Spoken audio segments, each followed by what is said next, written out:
Shalom, salam damai dan sukacita bagi saudara-saudari saat ini. Saya rindu untuk membagikan firman Tuhan dengan judul Hidup Diliputi Kecemasan. Kehidupan kita orang Kristen tidak bisa dipungkiri bahwa kita saat ini masih hidup dalam kecemasan. Namun sebelum saya melanjutkan akan firman Tuhan ini, saya rindu untuk kita sama-sama berdoa. Mari kita berdoa. Tuhan, terima kasih banyak Tuhan untuk setiap pengorbanan-Mu dalam kehidupan kami. Bahkan pengorbanan yang luar biasa di kayu salib untuk kami yang orang berdosa ini Tuhan. Terima kasih Engkau telah memulihkan istirahat kami Tuhan. Engkau telah menjaga tidur kami Tuhan. Dan di pagi yang indah ketika kami bangun, kami masih merasakan jamahan tangan kasih Tuhan melalui napas kehidupan ini. Terima kasih Tuhan untuk hadiah spesial di pagi ini, yaitu napas kehidupan. Ajarkan kami Tuhan untuk tidak menyia-nyiakan napas kehidupan yang Kau masih berikan untuk kami. Biarkanlah kami mengerti Tuhan bahwa inilah kesempatan yang Kau berikan. Biarlah kami tidak menyia-nyiakan kesempatan ini Tuhan, sehingga kami bisa hidup lebih dekat dengan Tuhan. Berikan kami juga hati yang rendah Tuhan, agar ketika firman Tuhan ini kami dengar, kami dengan penuh kerendahan hati kami dapat menyikapi dan dapat menghidupkan dalam kehidupan kami. Dan ketika orang melihat kami, mereka memuji akan nama-Mu Tuhan. Tuhan, tuntun kami, ingatkan kami dan tegur kami Tuhan apabila kami masih melakukan hal yang tidak berkenan di hadapan Tuhan. Kami butuh curahan Roh Kudus-Mu saat ini Tuhan Yesus. Haleluya, amin. Kecemasan, ya, berbicara tentang kecemasan tidak bisa dipungkiri bahwa kehidupan umat manusia masih hidup dalam penuh kecemasan. Hidup diliputi kecemasan. Saat ini banyak sekali dari antara kita yang masih cemas dengan segala keadaan hidup kita. Cemas dengan pasangan hidup, cemas dengan masa depan, cemas dengan pekerjaan, jabatan, cemas dengan kebutuhan hidup setiap hari, cemas dengan masa tua, cemas dengan harta kekayaan. Banyak sumber kecemasan yang membuat kita akhirnya takut dan khawatir. Dari manakah sumber kecemasan itu? Sudah jelas, sumber kecemasan ini diberikan oleh iblis dalam kehidupan orang-orang percaya. Dan saat ini masih banyak orang Kristen masih hidup dalam penuh kecemasan. Lukas 12 ayat 29. Jadi janganlah kamu mempersoalkan apa yang kamu makan atau apa yang akan kamu minum, dan janganlah cemas hatimu. Hari-hari ini semua orang diliputi oleh rasa cemas. Jika orang-orang kecil diliputi oleh kecemasan akan kepenuhan kebutuhan hidupnya, maka orang-orang berada atau orang-orang kaya justru mencemaskan harta kekayaan yang dimiliki. Mau disimpan di mana? Takut dirampok atau dicuri? Atau cukupkah untuk menjamin kelangsungan hidup turunannya? Kita akan menjadi cemas jika hati dan pikiran kita semata-mata tertuju kepada perkara-perkara dunia. Padahal semua yang ada di dunia ini hanya bersifat sementara dan semu. Ya, bersifat sementara dan semu. Tidak akan bertahan lama, semuanya akan sirna pada saatnya. Terus untuk apa lagi kita mencemaskan segala sesuatu di dunia ini yang tidak bisa bertahan lama, yang pada akhirnya akan sirna, hilang. Semuanya akan berbalik dalam kehidupan kita. Selama kita mau betul-betul menyerahkan diri kita untuk Tuhan, apapun yang ada dalam lingkungan kehidupan kita tidak menjadi suatu sumber kecemasan dalam kehidupan kita. Karena kita percaya bahwa kita ini adalah anak-anak Tuhan yang Tuhan pelihara. Segala keperluan dalam kehidupan kita Tuhan Yesus sediakan. Firman Tuhan mengajarkan kita untuk tidak menjadi cemas. Jelas-jelas firman Tuhan mengajarkan kita,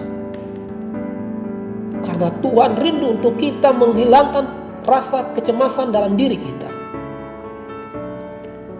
Kecemasan adalah sesuatu yang dirancang oleh iblis untuk menghasilkan stres, ketegangan dan maut. Ini adalah rancangan yang luar biasa yang iblis lakukan untuk dapat membawa anak-anak Tuhan bergabung dengan lingkungannya. Karena iblis tahu bahwa saat ini banyak anak-anak muda yang masih hidup dalam kecemasan dalam kehidupan mereka. Bahkan bukan saja anak muda, tapi orang tua. Kecemasan adalah dosa karena merupakan lawan dari iman. Kecemasan adalah satu sumber dosa yang membuat kita melawan iman kita. Iman kepada siapa? Iman kepada Yesus. Kita tidak lagi mengimani apa yang Yesus berikan dalam kehidupan kita. Ketika kita mencemaskan suatu hal, berarti kita sedang tidak mempercayai kuasa Tuhan, meragukan Tuhan untuk menyelesaikan masalah-masalah yang ada dalam kehidupan kita. Kata cemas berarti tidak tentram hati karena khawatir, takut, dan gelisah. Apakah yang harusnya kita lakukan terhadap semua keprihatinan tentang masalah-masalah yang sedang kita hadapi? Di dalam firman Tuhan, Rasul Petrus menasihati kita saat ini. Serahkanlah segala kekhawatiranmu kepadanya, sebab ia memelihara kamu. 1 Petrus 5 ayat 7. Menyerahkan segalanya berarti kita sungguh-sungguh datang ke Dia, menyerahkan segala kecemasan yang ada dalam kehidupan kita agar Tuhan pulihkan itu. Kita diperintahkan untuk menyerahkan segala kekhawatiran kita, bukan hanya 75% atau 50%. Segalanya berarti semuanya tanpa terkecuali. Kalau kita masih datang dan hanya setengah-setengah menyerahkan akan segala kecemasan kita, masalah kita di hadapan Tuhan, kekhawatiran kita, bagaimana mungkin kita bisa terlepas dari jerat iblis? Perintah Tuhan dalam firman Tuhan, Dia rindu untuk kita datang berserah dan percaya sepenuhnya untuk Dia. Jangan pernah lagi meragukan akan segala sesuatu yang Yesus lakukan dalam kehidupan kita. Mengapa masih banyak di antara orang percaya hidup dalam kecemasan setiap hari, padahal mereka sudah berdoa? Karena mereka tidak menyerahkan segala permasalahan hidupnya kepada Tuhan. Tidak menyerahkan segalanya. Mungkin saja mereka hanya memberikan 90% atau 99%. 1% yang mereka mengandalkan kekuatan mereka. Karena mereka rasa bahwa mereka bisa. Mereka punya segalanya di dunia ini, sehingga apapun mereka bisa lakukan. Atau ketika mereka ada dalam kecemasan, yang mereka cari adalah manusia untuk dapat menerima solusi-solusi, menghilangkan kecemasan mereka.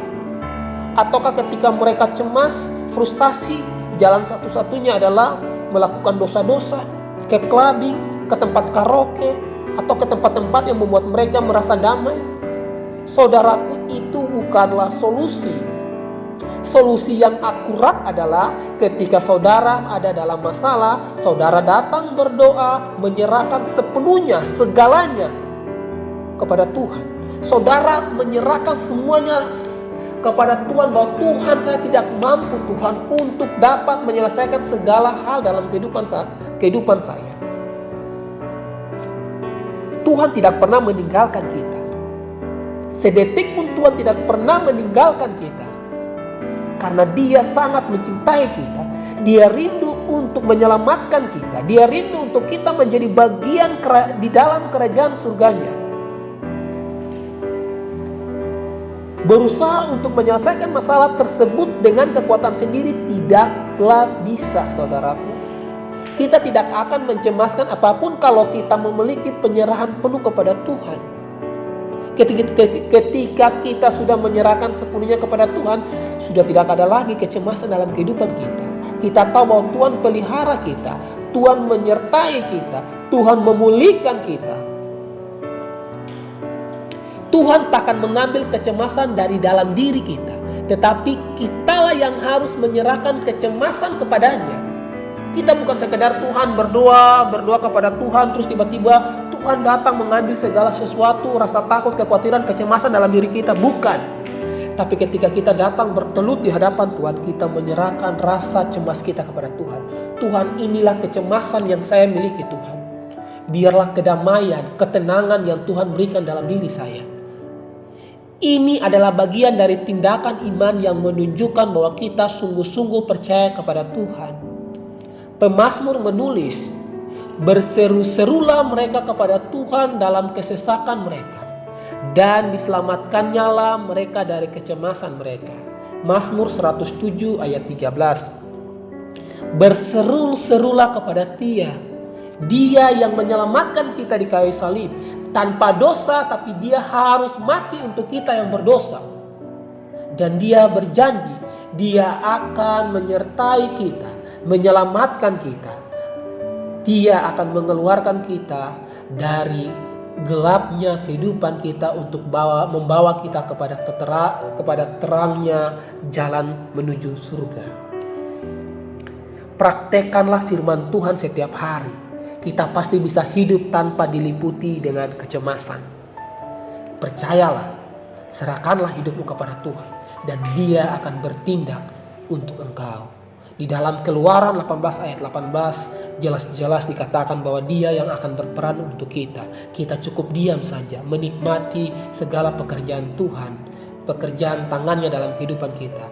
Kita perlu berdoa, kita perlu menurut akan semua firman Tuhan, dan jangan lagi hidup dalam kecemasan. Mari kita berdoa. Tuhan, terima kasih banyak Tuhan. Mungkin saat ini kami masih hidup dalam kecemasan, tapi ketika firman ini kami dengar, kami percaya Tuhan.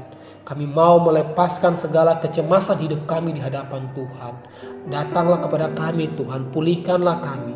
Biarlah apa yang kami cemaskan Tuhan sediakan, dan biarlah kami dapat hidup dalam sukacita dan damai saja Tuhan. Kami mendoakan saudara-saudara kami yang masih belum mengenal Engkau Tuhan. Engkau jamah mereka, membawa mereka, tuntun mereka, karena mereka lah domba-domba yang perlu diselamatkan Tuhan. Hamba juga mendoakan akan sanak saudara kami yang hidup dalam segala kesusahan. Engkau hibur mereka, Engkau penuhi segala keperluan mereka. Hamba juga berdoa untuk orang-orang yang memiliki harta kekayaan yang mencukupi kehidupan mereka. Biarlah mereka tetap diberikan kedermawaan, kerendahan hati untuk dapat berbagi kepada orang-orang yang membutuhkan. Hamba juga berdoa untuk saudara-saudara kami yang mungkin terbaring sakit di tempat tidur, di rumah sakit.